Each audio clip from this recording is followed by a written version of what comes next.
Welcome everyone to the FJMC Financial Insights Affinity Group. We have a very interesting presentation tonight about RespirAI. I'm very excited about it. This event is sponsored by the FJMC. Please consider donations to support FJMC. We do an awful lot for Jewish men and all that they touch. Please stay muted except when you have something to say. Chat inputs are welcome, and there'll be a lot of time for discussions at the end. Now I'd like to turn things over to my co-host, Gary Smith. Thanks, guys, for coming in. A lot of you are part of our LLC, and this is, we're going to hopefully do a series, if this works out, on Israeli medical technology companies. We're hoping to do a few over the next several months. About 35 of us have invested in a company called EHealth Ventures. Tonight, I'll speak for just another few seconds, and then the CEO of EHealth Ventures will introduce our speaker. Richard Gray and Steve Newstein, who's not here, and I have created 3 different LLCs to participate in the future of some outstanding Israeli companies. Steve Shapiro is going to explain a little about EHealth Ventures and how we are involved in RespirAI. This is not a talk that that's any recommendations by FJMC, but it allows you to, and why we got into it, allows us to understand a little bit more about one particular Israeli company right now that has been infiltrating the United States with something really special. Tonight, we have Nimrod, who will be our guest speaker on RespirAI. Steve Shapiro will enlighten you about RespirAI and introduce Nimrod.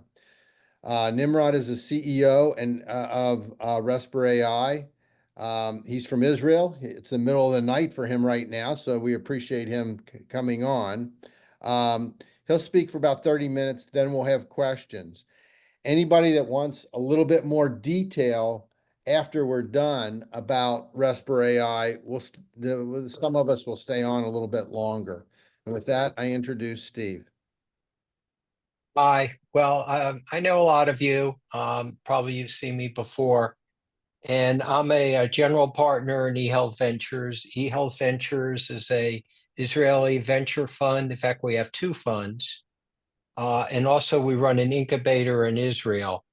We've raised over $100 million, including grants from the Israel Innovation Authority.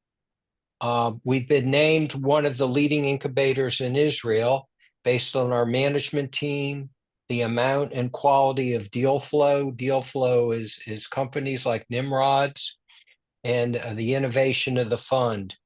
We build a network of strategic partners that the purpose is to help our portfolio companies, and for those that have invested in us, you would benefit from it. And our leading partner is Maccabi Healthcare in Israel, which is the 2nd largest HMO in Israel, the #1 in innovation, and really a leader in healthcare in the world. Also, the Israel Innovation Authority, the Mayo Clinic, some of you may have heard of, Amgen. We have many hospitals in Israel, also Technion and Weizmann Institute, and we have several leading healthcare providers and hospitals in Europe. So that's enough for EHealth Ventures. One of our portfolio companies we're going to introduce today is RespirAI, and Nimrod Bin-Nun is the CEO and co-founder of a very interesting company with a very unique story that he will share with us. RespirAI is a US-Israeli digital health startup focused on revolutionizing the management of chronic respiratory diseases. Nimrod has over 17 years of experience in the healthcare industry, spanning global corporations and startups. Nimrod's focus now is advancing RespirAI's platform into a leading AI-driven home monitoring solution and expanding the company's presence in the US market. Tonight, Nimrod will divulge deeper into RespirAI's medical journey through licensing early stage technology from the University of Nebraska, through the bubbling Israeli startup economy ecosystem, and back to the US as a more mature technology with impressive clinical results and strategic collaborations. I would like Nimrod, and I asked him if he would explain a little to our audience what it's been like in the last 400 days or so that we've had this war in Israel, how it's affected RespirAI, and how you've been able to overcome the many challenges brought by the situation in Israel. So with that, I'll introduce Nimrod. Thank you all. Good evening, everyone. Thank you, Richard, Bob, and Stephen, for the warm introduction. I'm excited to be here today and to share the story of RespirAI and the journey we've on. Let me briefly introduce myself and the general story of RespirAI Medical. So as Stephen introduced, my name is Nimrod Bin-Nun, and I am the co-founder and CEO of RespirAI Medical. I live near Tel Aviv, and I'm a proud father of 3 young girls who keep me on my toes these days. In general, my academic background combines economics and biology, and I began my career 17 years ago at a small company called Teva Pharmaceuticals. At that time, it was the biggest Israeli company and the world's leading generic pharmaceutical company. And at Teva, I served as a business development manager of the Asia-Pacific region, focusing on bringing companies' innovative and generic products to the different markets across Asia. So you probably know Teva. At that time, the company was focused on CNS treatments for disease like Alzheimer's, multiple sclerosis. You might know Copaxone, and respiratory therapies such as inhalers and medications for asthma and COPD. And always respiratory therapies were my favorite area. But we noticed a troubling trend that despite high quality of medication and successful clinical trials, many chronic respiratory patients continue to suffer.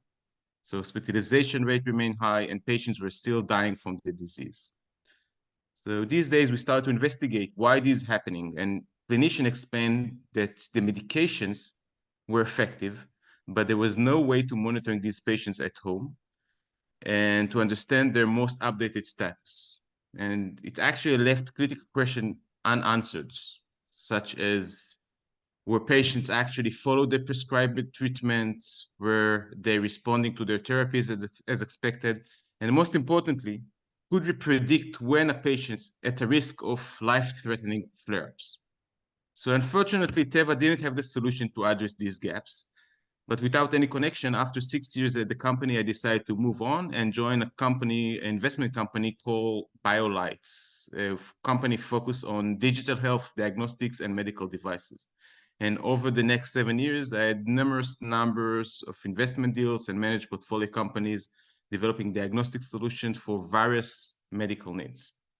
And then in 2020, just at the beginning of the pandemic, I left BioLight to pursue my vision of solving the unmet needs I had identified during my time in Teva.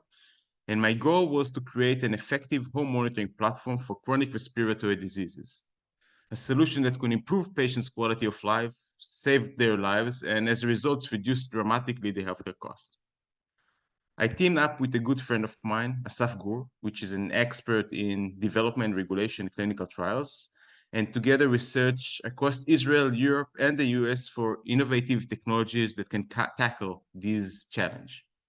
Eventually, we came across an amazing research from the University of Nebraska, and when the team in the university had developed an algorithm using biocoupling technology built on years of research that could predict chronic pulmonary diseases flare-ups by collecting and analyzing very few basic physiological parameters, and I will describe it in more details later on.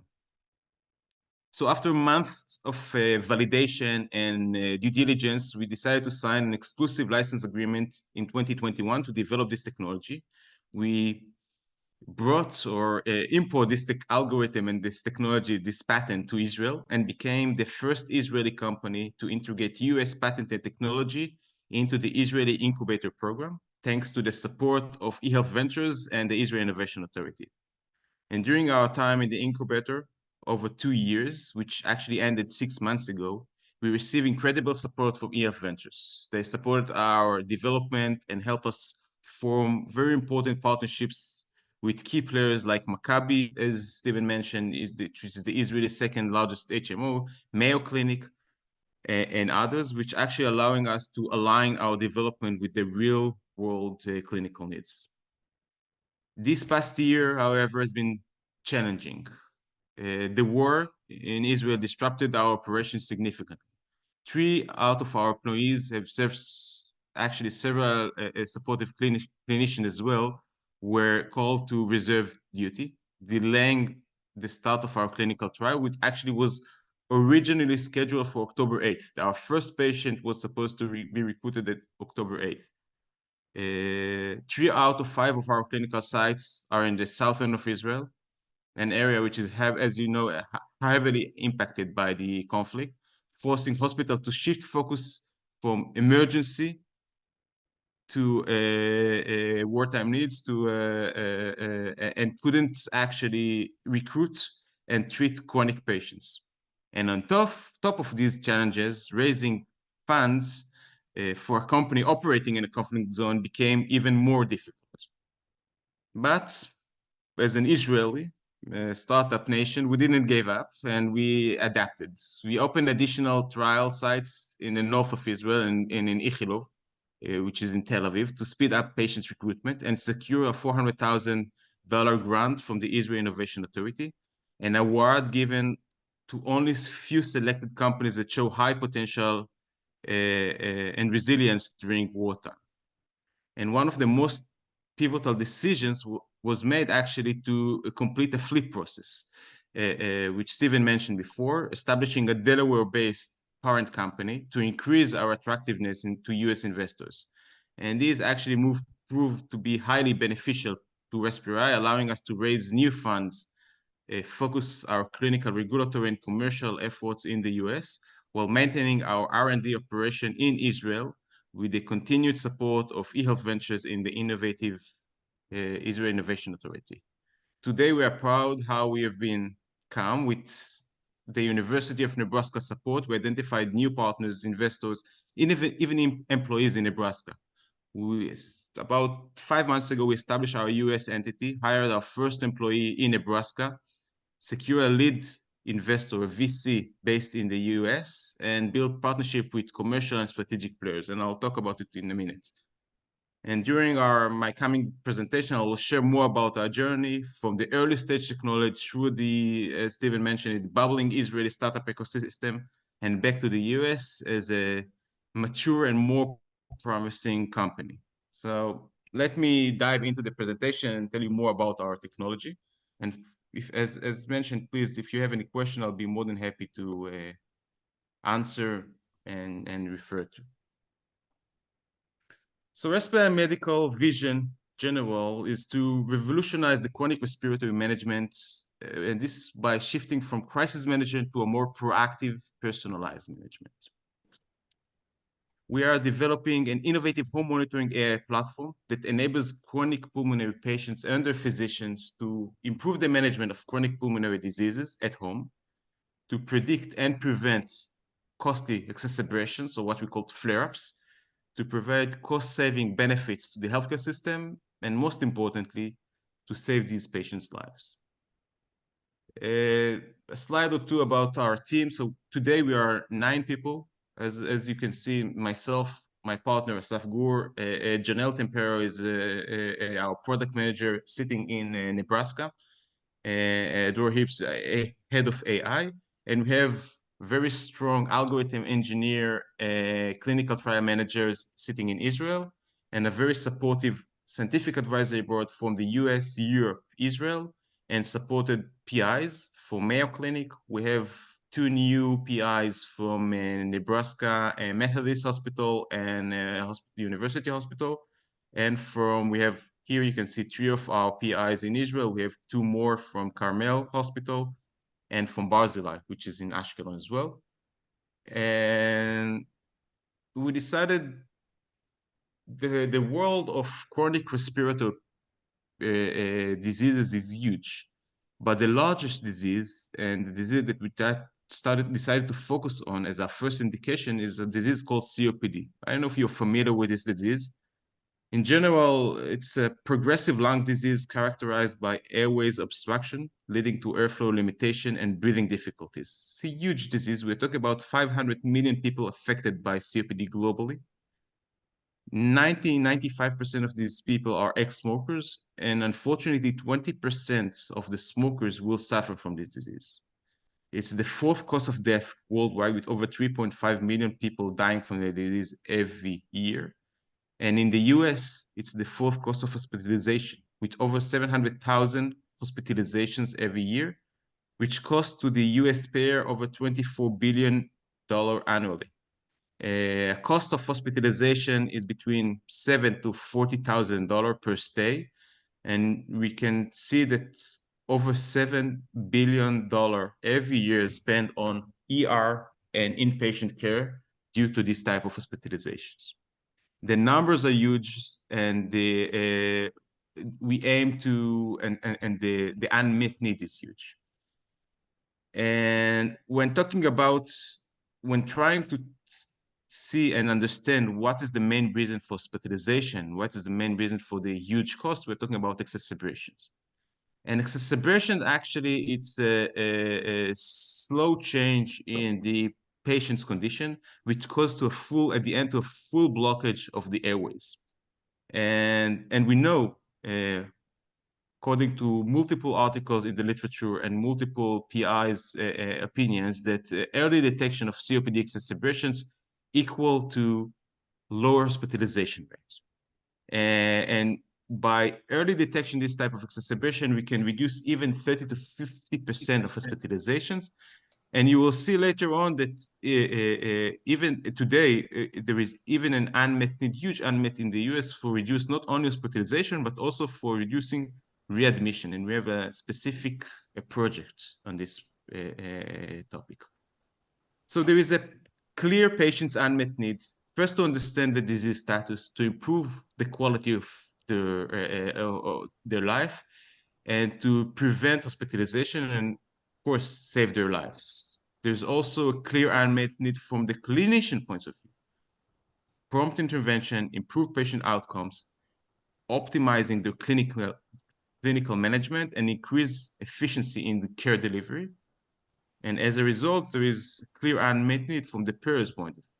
The prevention of the unnecessary hospital admission, to reduce the healthcare costs, to identify the high-risk patients, and to optimize the resources.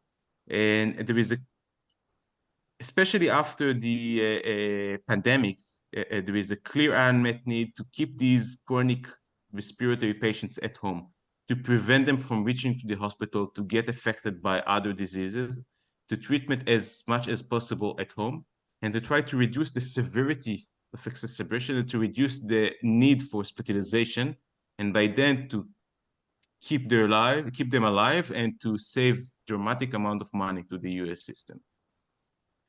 So we are, as everything else in Israel, there's always a joke that in Israel, everything is divided into three main parts. So also our platform is divided into three main parts.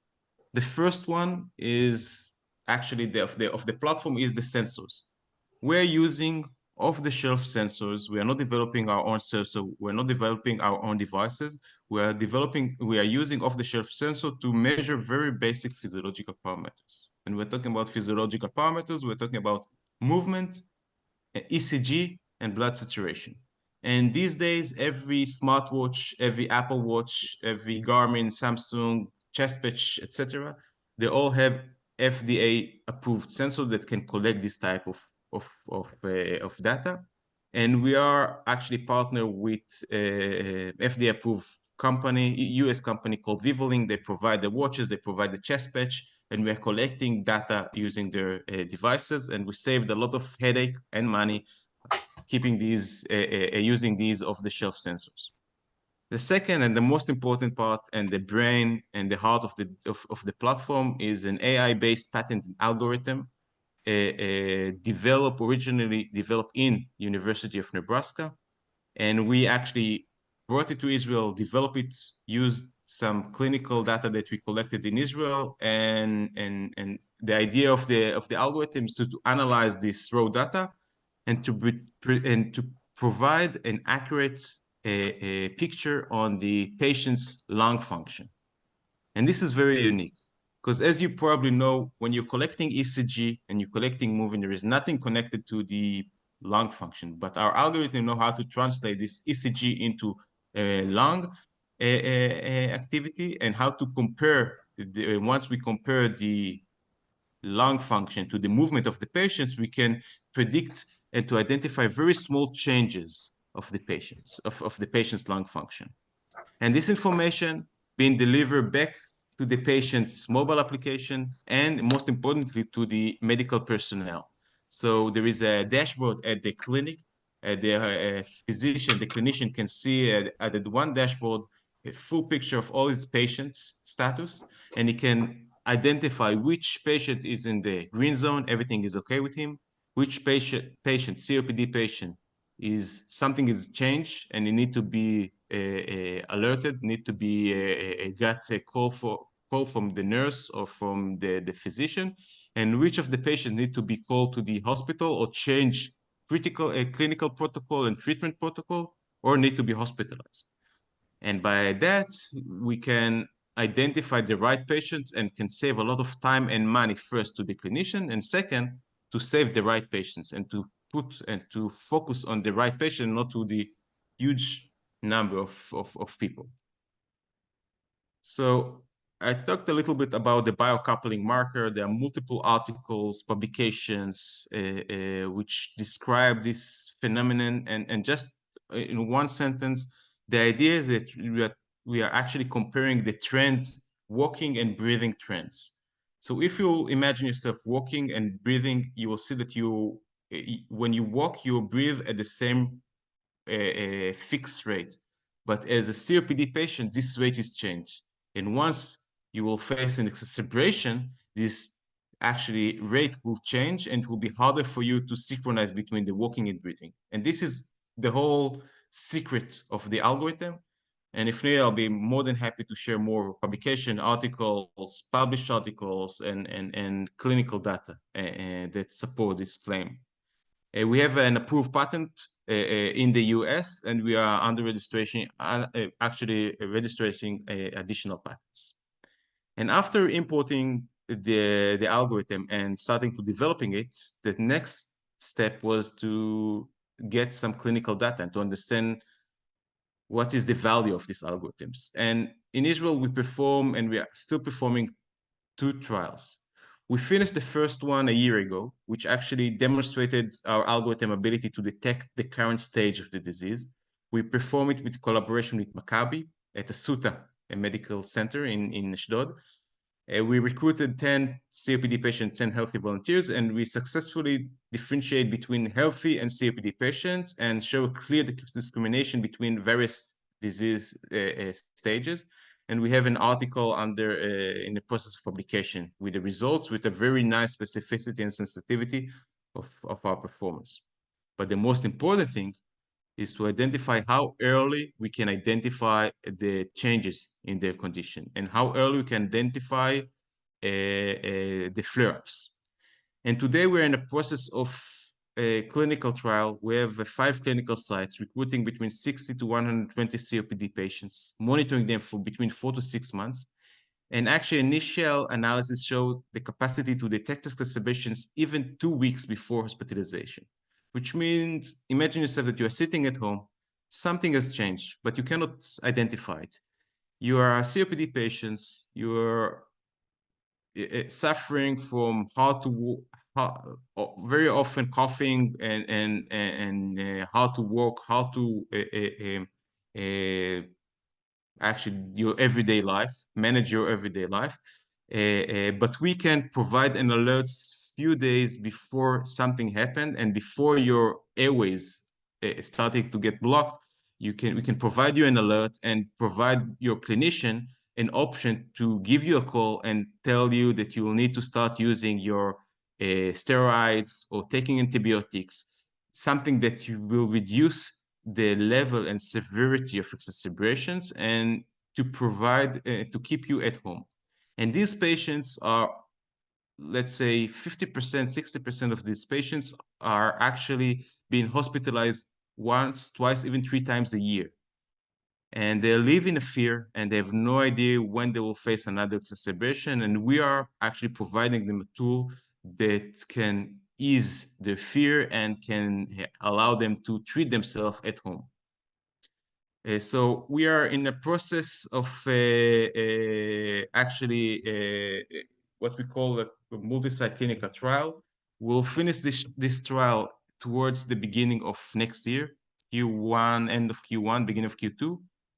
And then we'll initiate our regulatory trial in the US. We already have multiple sites that are waiting for our clinical protocol. We're planning to meet the FDA for QSub in the coming quarter to get a clearance for the clinical protocol and to have a regulatory trial under the FDA supervision and to provide clinical evidence by middle of 2026 and to commercialize our product towards the end of 2026. We have multiple PIs, hospitals that support us, regulatory, US regulatory and biostatistician teams, CRO, everything is on place, and we are just waiting for some discussions with the FDA and to start opening the sites early next year.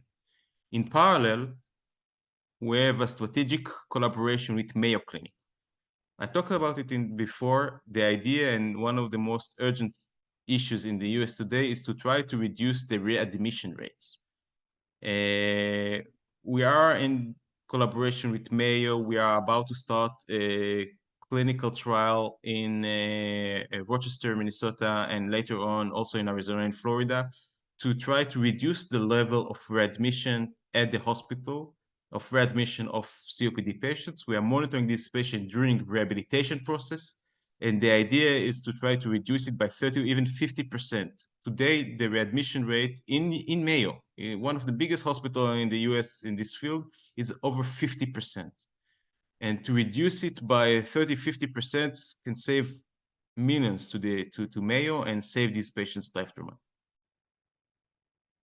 So I presented to you the first product and the second product line, the rehabilitation process with Mayo. We have other additional discussion referring to asthma, lung cancer, IPF, heart diseases, to monitoring these kind of conditions at home. We also have discussions with developing non-regulated wellness application with smartphone companies. It's amazing to see how Apple Watch, Garmin, Samsung, looking for technologies like ours. They spend a lot of money to develop their own sensors and their own ECG sensors, this blood saturation sensor, etc., but they have no applications. So chasing companies like ours to develop this application, and they are looking for a developed application, FDA-approved application, to incorporate it into and propose it to their patients or users. And today we're in discussion with Samsung and Garmin about different type of applications, something in the future we'll put more focus on. And also we are in discussion with several pharmaceutical companies to develop a medication adherence solutions at home, and even in earlier stage to develop and to participate in their drug development process to identify different subpopulation and to identify different the best clinical protocol for their specific patients. We are not alone in this world, but the rest of the solutions are quite old and quite, let's say, not very accurate. So we started with the biomarkers. There are several inflammatory biomarkers that have been tested on blood at the hospital setup. Not very accurate, very complicated to use it. It cannot be used at home. But the idea is that we are trying to find a solution to be implemented at home. You might heard about the spirometry. Spirometry is a device which knows how to measure the lung function. No one uses it at home today. It's not accurate. They use it on the clinic setup. And still, we are trying to keep these patients at home. It's not very accurate. It's very hard for COPD patients to use it at home. Still trying to use it, trying to find a solution at home. And the digital health solutions are the right solutions. There are some attempts to use different technology to know how to analyze the voice of the patients. They were failed. There are some different companies trying to develop smartwatches or different sensors sitting on the nose, sitting on the chest. Still, nothing is working. There are some early stage technology in development. Everyone is developing their own sensor, spending a lot of money and challenges to develop their own devices, but there is no need. If you are simple enough, you can use off-the-shelf sensors like we do, and then you can save a lot of money and efforts for the patients and to the clinicians. And I'll be more than happy to drill down and discuss potential partners and competitors later on.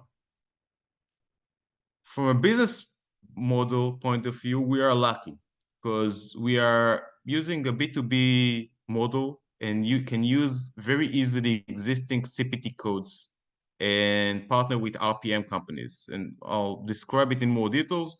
We aim to use what we call the PMPM model, per member per month. So we charge money only for patients which are using our devices.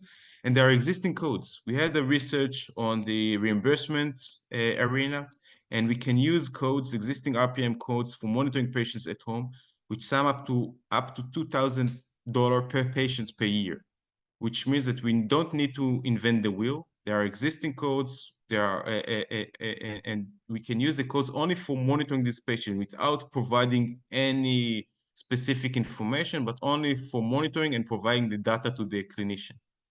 And we can use these codes, and in our business model, we charge, let's say, a quarter of the $2,000 we can charge and still be very profitable. And the idea is to, at least for the first several years, to partner with RPM, remote patient monitoring companies, to maximize the commercialization efforts. And today we have discussions with several companies, huge RPM companies in the US. With one of them, we just submitted a BIRD application. I know you're familiar with the BIRD application. It's a program of the Israel Innovation Authority and the US government that support Israeli companies that are trying to penetrate the US, provides between $1 to $1.5 million support the clinical trials, clinical efforts. When the idea is to identify commercial partners at the beginning, early stage, and to develop it together and to penetrate together to the market. And we already have a strategic RPM partner, and we hope to achieve to get the BIRD approval and to penetrate the market. Few words about our market potential targeted population. So we're talking about 500 million people with the disease, suffering the disease worldwide. In the US, we're talking about only 70 million. 18.6 are diagnosed patients. Out of them, 5.5 million are referred to pulmonologists, and our, let's say, direct and existing market potential is almost 2 million patients, which suffer from exacerbation. These are patients which suffer from 1, 2, 3 exacerbations every year. And most of them will refer to the hospital, and these patients will actually, the reason why there are 700,000 hospitalizations every year, not talking about ER visits, clinics visits, etc. And these are our actually direct customers. And when we are taking into consideration a very moderate market penetration rate, we're talking about reaching $40 million with the partner. So us and the RPM company each getting over $40 million of income towards the 2031. And when we show these numbers to, let's say, professional investors or to the people from the industry, they say, okay, but you can achieve much more than 8% market share. But he will decide to be modest, especially for the BIRD and for other applications. And still, we're talking about only about the first application, US market only, and with the partner, a very nice estimated sales. A few words about our progress. So we established the company late 2020. We secure our pre-seed funding from EHealth Ventures, the Israel Innovation Authority, 2022. We conducted our first clinical trial 2023. Also entered a know-how agreement with Mayo Clinic. We secured post-seed funding earlier this year. Initiated our US activity also few months ago. We aim to initiate our regulatory study 2025 next year, and to actually bring the first product to the market 2026, and to be a break-even company, financially break-even 2028. And we're here at the end, we are in a process of raising funds. So as I mentioned, we closed our first round Q1 2022. We aim to close our current round towards the first quarter next year, which is a few months from now. We are looking for $1.8 million. We already secured 1.2 in a pre-money valuation of $6 million.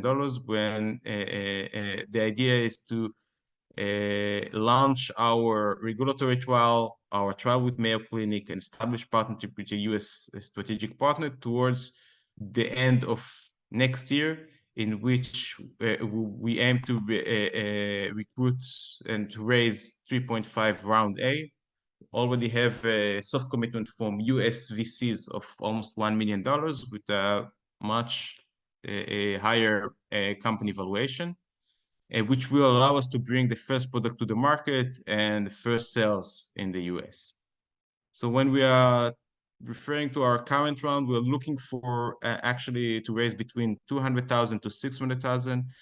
Invest Nebraska is part of the round. Mayo Clinic is part of this round. EHealth Ventures already invested as part of this round, and other US and Israeli private investors.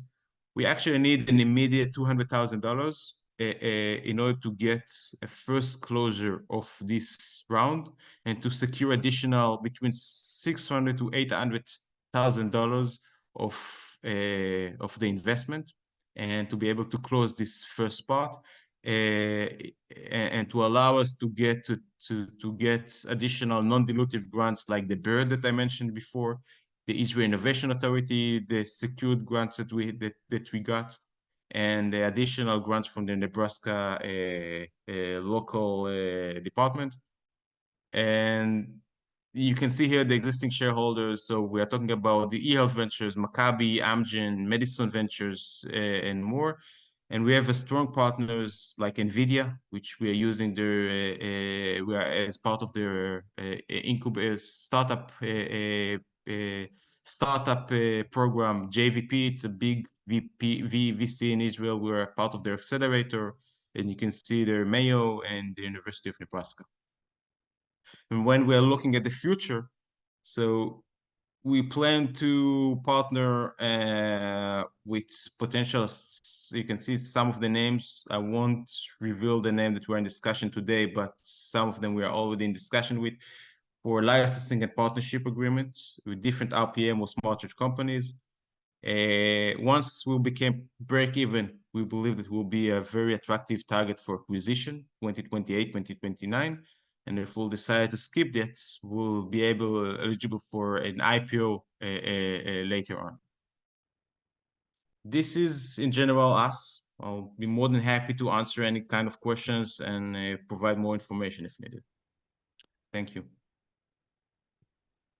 Okay, that was a nice overview, Nimrod, and thank you. I think RespirAI is moving in a fairly rapid way for any kind of startup, but they're in multiple round funding already, and the fact that they're in the US I think bodes well for the company. Rich, do you want to add anything? Steve? Any questions? Yes, Gary, Gene, I've got a question for Nimrod. Can you hear me? Yep. Nimrod, Yeah. Can you hear me? Yes. I'm Gene Sachs. I'm a physician, and I'm trying to understand the mechanisms of monitoring. I have a cardiac monitor. My cardiac monitor goes to my phone, which goes to a company in Boston instantaneously, and they talk to my doctor 4 times a year. Okay, so I'm sure your what you call off-the-shelf monitors at the current time include patches and watches.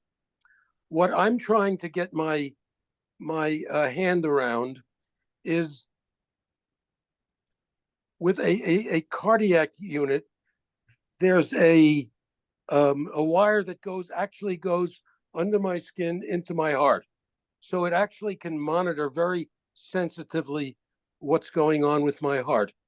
How can a watch or a patch talk about the levels of obstruction, the quality of the phlegm, the thick mucus, other parameters? Can you explain to me how these monitors actually sense the progressive pathology in the lung? Yes, great question. And this is actually what the algorithm do. We are actually measuring, when I mention physiological parameter, basic physiological parameters, we're measuring an ECG. And today the ECG is the watch is a 1-lead ECG, the chest patch is a 2-lead ECG. We don't need to put wires on your heart. We are measuring the ECG trend. And there are multiple sensors that have actually FDA approval for the measuring of the ECG. And what actually we know to do, we know to analyze is we know to take a very simple ECG trend or ECG information and to convert it into what we call a lung function or a lung trend, which means we know how to convert it into what we call a ERM, which is the respiratory rate, and to convert it and to analyze it. And when we are comparing it to the movement, we can identify the small changes. We don't need to identify a specific heart or this is our biggest advantage for the competitors. We don't need to identify the actual movement of the lungs when you're breathing or the actual heartbeat or of the heart. We know, but measuring very simple ECG to analyze very simple ECG data, collected data, to identify the changes of the ECG, which actually related to identify changes in the lung function. And this is what we are trying to do. We are providing, by analyzing the ECG, the small changes in the lung, and the secret is how to convert the ECG into the lung function. Right, right. And you've determined that secret. Yes, this is the that's main what part the of that's the what the patent. algorithm, right? The new technology. That's absolutely fascinating. So I can add 2 of the big challenges with Israeli companies coming to the U.S. market is to understand the regulatory process and jump through the hurdles that they need, which Nimrod clearly explained what he's doing, and he's really got that under control and ahead of the game. The other is who's going to pay for it and reimbursements. And the majority of healthcare companies startups stumble over that reimbursement. And the fact that they've identified codes and it is sufficient amount to, for everybody in the value chain, to get value from it. So there's no out of pocket from the actual consumer is a big, big deal. And having that partnership with the University of Nebraska, Mayo Clinic, he's looking at their whole ecosystem. I think it's an amazing opportunity, and he's raised almost all the funds he needs for this round. There's a little bit left, and I think the value that we wanted to bring, well, there were 3 reasons I wanted to do this webinar. One is to just talk about one of our companies and where they are and what they're doing. Not all of you are investors in EHealth Ventures, but some of you are. Secondly, is to hear the story over since the war broke out and what the struggles have been, and to hear an in-person story, you know, one-on-one, not reading an article about it, and you know, how he had to think out of the box, and it really forced him more into the US. And third, if anybody is really interested, we could probably come up with a way with considerably less than 200,000 if someone's interested in investing. And those were kind of the goals when I talked to Gary about bringing Nimrod to this group.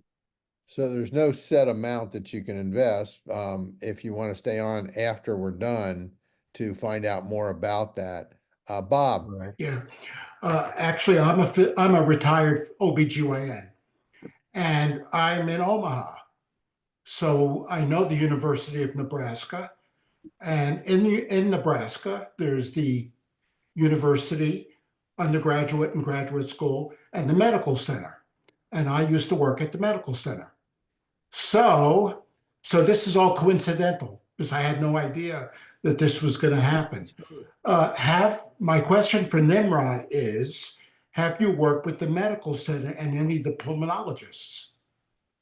Of course. So first, I'll be happy to meet you next month. I'll be in January in Nebraska. I'll be happy to meet you. I live in Omaha. Yeah. And actually, this technology is innovated by Professor Steve Renard. I'm not sure if you're familiar with I know him. Stephen. I know him very well. So he is the owner of the patent, or part of the, you know, developed the patent with Professor Jenna Yentes, which was in the bioengineering school. Yeah, I looked her up on I looked Dr. Yentes up on my iPhone, and she's at the University of Nebraska in Omaha, the undergraduate and graduate school. Yeah, and she just moved to Texas. We get a great support from Omaha, the University of Nebraska. Our coming clinical trial is planned to actually we plan to have the PIs from both the hospital, University Hospital, and the Methodist Hospital in Nebraska. Both are going to support us and looking to participate. The main investor is Invest Nebraska, which is the VC of the states. They are the lead investor, and they're also providing us the soft commitment for the next round. We have several, the angel group, part of the angel group, we have several private investors that will be part of this round, and which will also have a specific LLC that will support any kind of future private investors in this group to invest in RespirAI Medical. And at the end, we are a Delaware-based company, which an office in Nebraska and Omaha-based employees. And we are getting a lot of support from the local university, local government. We're supposed to meet the governor probably January or February, and we are getting a lot of support from them, and hope to, you know, expand our presence into other states as well. Yeah. so many of you, so many of you are on this to hear from RespirAI, but one of the things I wanted to bring, the reason I wouldn't wanted this is because so many of us know other people that have some form of respiratory or COPD. And I don't know if you're taking people for trials still, or how that's working, but I think if we can expose people that we know to this, and they can even expose their doctors, if their doctors don't know about it, we can make a huge difference in people's lives. Just this group here. I do have some other questions regarding the financial aspect. Even if the FDA approves it, how most of the people that I know that have COPD are on Medicare. That was my next question. Yeah, so how will Medicare cover this? So we have the Medicare already have existing, as I mentioned, existing RPM codes, which means that the Medicare cover home monitoring for COPD, home monitoring for cardiac, etc. Actually, they are paying over $2,000 per year per patients only for monitoring their disease. There are like 5 different codes that we can use that Medicare codes that we can use in order to charge the Medicare and also private insurance that can cover these expenses. There are, I'll be more than happy to share with you the codes and to share with you the analysis that we did. And as Stephen mentioned before, we are very lucky that we have coverage, actually, Medicare codes that can fund and can support this using the technology. And we don't need to invent the wheel and getting new codes. The whole process is a huge headache, which we luckily don't have to suffer.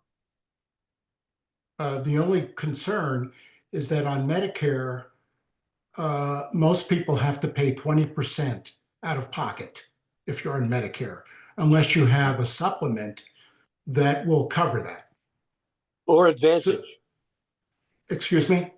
or an Advantage plan, which An covers it. Advantage plan is regular insurance, so they have a higher chance of declining the device.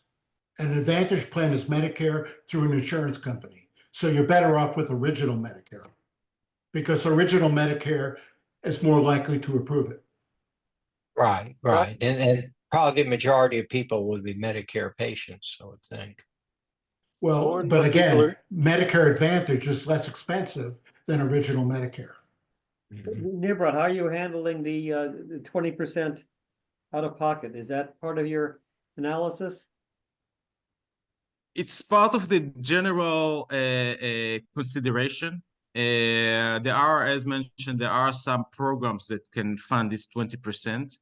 There are the RPM companies that, especially the RPM company that we are talking to, they are providing different kind of services for these patients. And once they are providing the services, they're also charging. First, they have a program that can cover this 20%. There are also some programs that they're providing other services for this 20%. There are multiple ways to overcome this challenge. We still have ongoing discussion with the partner, ongoing discussion with the Medicare later on, but the amounts are not huge for the patient. At the end, the benefits that the patient gets from using our application, using our platform, much higher than saving the hospitalization, saving costs, saving time for reaching their clinicians, etc. At the end, when we talk to some of the potential clinicians and patients, it's worth even to the small amount of out of pocket. Also, what would be the out-of-pocket cost for someone on Medicare If we're Well, talking about based the on what you 20%, for a year? For a year, $20, $240, right? If it's 1,200. yeah, we're talking about depends on the average use. We are talking about around the Medicare cover around let's say $50, $60, $70 per month. So 20% is like $5-10 per month. Yeah. This Right. is in that's total. pretty good. This is the prescription cost, we can call it. Yeah. Reality is it's going to prevent Medicare from spending a lot more money with hospital visits, et cetera. Exactly. So it's got an incredible potential. So Gary, are there any veterinary applications here? Well, you can always find an application for it. Yeah, I would suspect there would be. We have a lot of COPD in dogs whose owners smoke like crazy. There are some, by the way. You laugh, but it's true. It's true. By the way, there is huge potential in bovines, in cows. They suffer a lot from lung diseases, and there were some already pharmaceutical companies that asked to partner with us to monitor in cows because they know that if they will suffer from lung disease, they won't be able to produce as milk as a healthy cow. So there are always opportunity there. That's particularly important in goats because they don't produce milk unless they're totally healthy. So, Harvey, do you have a question? Yeah, this is a question born out of ignorance.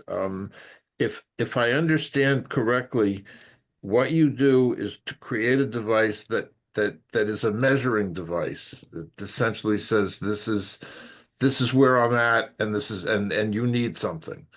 My question is, I should say that my wife's father had COPD, and he walked around with an oxygen tank, and there are portable oxygen devices now that you can carry on your shoulder.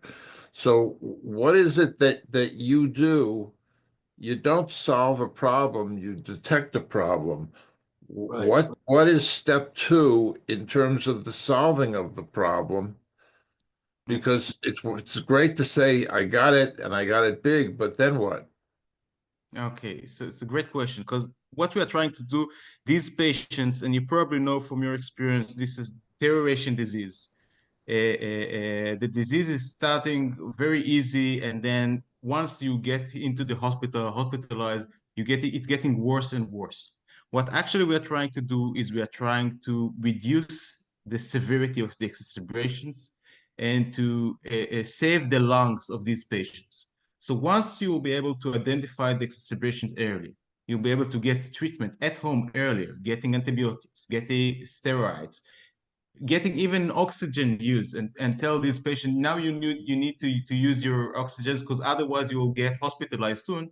You keep and save part of the lung. Every exacerbation is actually destroy part of the lung till the end when you needed lung transplantation and an oxygen, walking with an oxygen tank. We are trying to monitor these patients along the way as a chronic patient, and to trying to prevent this type of deterioration and to save these their lung, to save their extreme hospitalization. And there is no solution, unfortunately, to COPD. But if you remember, as I mentioned, there are some drugs that can treat these patients, but the physician need to know, and the patient need to know, that these patients are taking the right drugs for them, that the condition is still stable. And if not, and if something has changed, the patients can change the treatment protocol. They can treat it with the right treatment, the right drugs, and can save these patients' lives. So no, I'm not coming here and provide you a solution that cure COPD, but I provide you a solution that can keep these patients alive and can keep these good quality of life of these patients at home without the need to walk at the street with the oxygen tank, and without the need to be hospitalized twice, 3 times a year. The other thing, Your Harvey, the other your thing that I see with this is, even if you're a patient that's on oxygen, it's still going to detect whether your oxygen levels are low enough that even you're feeling okay because you're on the oxygen, but your body is really deteriorating. So it's going to let you know before you go into a crisis. And that's really the cool part about it. I have a question. I know nowadays sleep studies are being done at home. Are you aware of any other companies that are doing what you're doing? There are some early stage technologies that are trying to develop devices like watches and chest patches, and there is one company developing a monitor sitting on the nose and trying to analyze the air coming out of the nose. There is no one at the, of course, no one in the commercialized parts, but no one at the, let's say, regulatory trial. As far as we know, we are the most advanced technology. At the end, the market is huge. There is a huge potential. I'm realistic. At the end, we won't be alone in the market. We're trying to be the first to the market and to be first in market, capture the highest market share. Once we'll be successful, there might be other followers after us, but we are protected by patents. We're trying to protect ourselves from providing a lot of clinical data. At the end, there is a lot of space for several companies, but as of today, we are the only one and the most advanced one with the right solution. There are some different sensors that aim to do something and trying to monitor these kind of devices. No one has the right regulatory approval yet, and we hope to be the first one in the market. Nimrod, from a financial point of view, you mentioned earlier you're out of the incubator stage. What exactly, from a financial point of view, does that mean? It means that the incubator supported us heavily. They provide us the office, they provide us the consultants, they provide us the money, they provide us everything. And we are like a new child start working. It was started 6 months ago, which means that we rented our first office in Tel Aviv, expanded our people, and most importantly, we are looking for funding by ourselves. So we actually got the support of the Israel Innovation Authority. We established the US company. We are raising funds in the US. And it actually means that we are by our own, having our own lawyers and accountants, etc. But it's like a new startup after getting out of the incubator, and there is a reason why you call it an incubator. You feel like it's an incubator, they cover you from all angles, and now we are a new company with a need to provide our own needs and answer these. Can I add something to that, Nimrod? Basically, when you're supporting the incubator, you believe in the startup process. Most startups don't get past the incubator stage, or they don't get far past it. And so the first round of funding in the incubator, you're buying shares at a very low rate. So if the company makes it, you're the first to get the most amount of money out of it. As it gets into further second, third, fourth round funding, those shares cost a lot more money. So your return, if there's a return, is going to be much less. Does that make sense? You get diluted. You get diluted. When they go exactly. into the incubator, we have maybe exactly. 35% of the company. And after they go through several rounds, we may have 8%. However, when we had 35%, it was worth $1 million. When we have 8%, it's worth 20 million. So, you know. Gary, I have a question for Nimrod. Nimrod, are there any applications for the tens, if not hundreds of millions of people with sleep apnea, like myself? Yes. So one of, for example, it's a good question, because one of our main competitors realized that he cannot identify early detection of COPD, and he went to develop a sleep apnea application. So there's a watch, and there is a big Israeli company called EHealth Medical, which is focusing on sleep apnea, and they have like watches that's monitoring these patients at home and trying to identify changes and monitoring the sleep apnea. But we are trying, it's the easier solution, and there are multiple solutions in the market. But you can look at EHealth Medical. They are a very, very nice company with multiple solutions for it. Thank you. Richie. Yeah, I actually use CPAP for snoring, not for sleep apnea. And there are new CPAP machines that are just super high tech, and they could measure everything. The machine itself. Yeah, I have a couple of questions. I understand, I believe that Apple has stopped including oxygen sensors in their advanced watches. How do you work around that? So first, there are, if you look at, for example, Amazon for oxygen sensor, you can see that there are multiple FDA-approved sensors that you can wear on the fingers very easily. We don't need to measure these 24/7. It's for us, it's enough to measure it once a day for 1 minute, just the oxygen status. And it's even more beneficial for the patient themselves. They really like to see the oxygen level. It's not critical for us.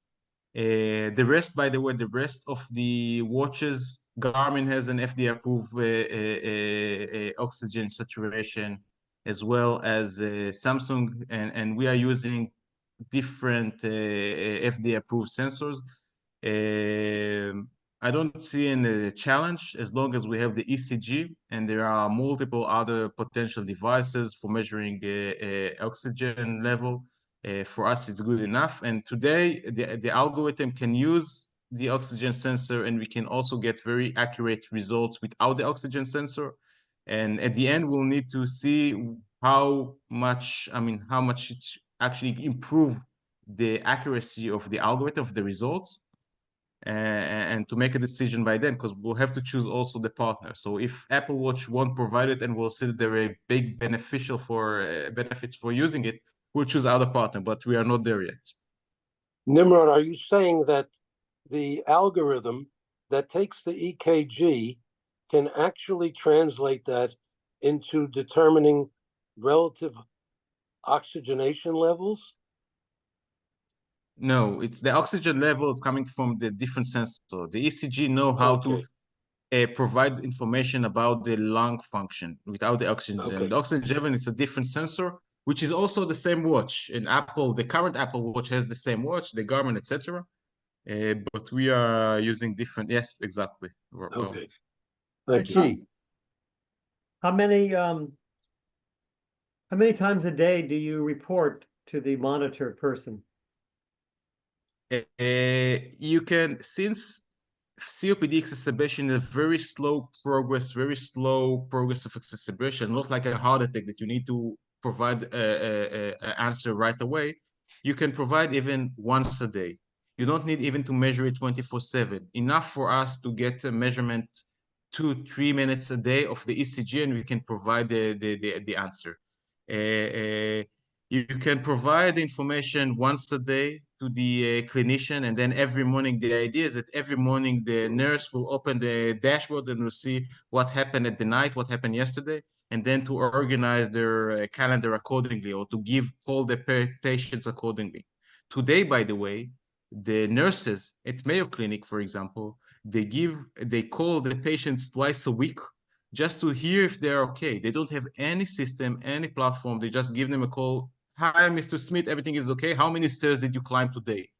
How many times you walked to the bathroom or to the grocery store today? And this is the only way they have today to monitor their patients.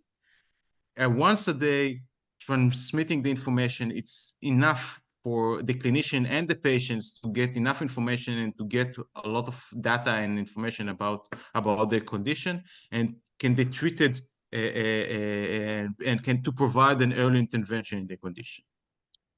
Nimrod, does the monitor that monitors the EKG, does that go through an app on a cell phone and then to the clinician? That's how it works? It goes from the sensor to the cloud, and from the cloud, one way to the clinician and one way to the patients. The analysis, the algorithm is sitting in the clouds and making the AI analysis. So, But you as a patient will be able to see the information at your mobile application, and the clinician will be able to see the information at his clinic. you say information. Will the patient be able to see that some parameter is degrading, or what is it? That it will be analyzed information he will see, right? Yeah, it's a great question, because at the end it's the FDA decision. The FDA will need to make a decision whether to allow the patient to see his analysis, his condition, because it can be a huge burden on the clinician. If the patient will give a call to the clinician whenever he thinks something is wrong, we believe that the patient will see only the ECG status and the pulse and the very basic physiological parameters, and the clinician will get the alerts. And then the patient will know, okay, if something will go wrong, my clinician will call me, and I can see all the information on my mobile application. And we believe that at the end, the clinician will get the alerts, but the patient will see the raw data.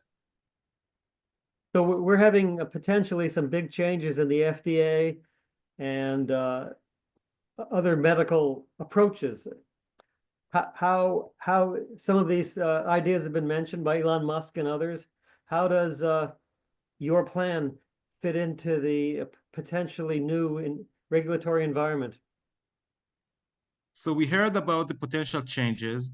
What still unknown, a lot of unknown, especially when Elon Musk is still discussing without any real discussion with the FDA. We have planning a meeting with the FDA next quarter. From what I know, the FDA is still doesn't know what's going to be changed. But we are going to be in touch with them, with the regulatory experts. We have a very strong US regulatory consultant, which familiar with this type of changes. And once we'll know what the changes are, we'll know how to adapt and adjust our solution.